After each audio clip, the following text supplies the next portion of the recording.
Hey everybody, what is going on? I hope you guys are all doing well, and welcome to another tutorial video. In this video, I'll be explaining to you guys how you can type in Filmora, so let's get right into it.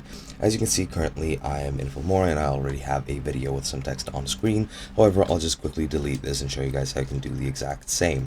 Now, as you can see here on my screen, I'm already in the titles option, which is exactly one of the methods that you can use to actually be able to type. So I'm just going to choose the neon title that you saw previously, or actually, I'm going to use the Fire Particle Pack. I'm going to just add it to my video like this.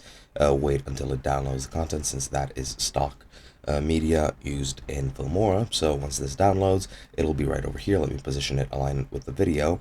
And I'm just going to click on it, go into text in the right hand side, and I am going to change the text. So for example, I am going to go, instead of your title, I'm going to just type in test title. And the layer 1 is the animations, layer 2 is the text, so you need to be in layer 2 to type this. You can add an edge such as this, or a border such as this, if you want to change the style, if you want, or a preset. You can of course change it to whatever you want yourself. You can even make it something like this, and you can modify all the other options. But other than that, if I play the video, that text is going to be here, as you can see, per its designed length.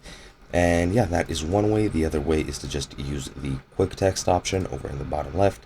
Click on quick text, add some quick text, and I'm gonna put it all the way to the beginning. As you can see, that text is over here, and these particles are kind of in the way. So I'm just gonna move the text here, and I'm just gonna write test. I'm gonna maybe make it a bit larger. And now that's pretty much it. Move the animations back to where they were, and then now you have two pieces of text. And all in all, that is pretty much how you can type in Filmora. Hope you guys enjoyed, and I'll be seeing you guys in another video.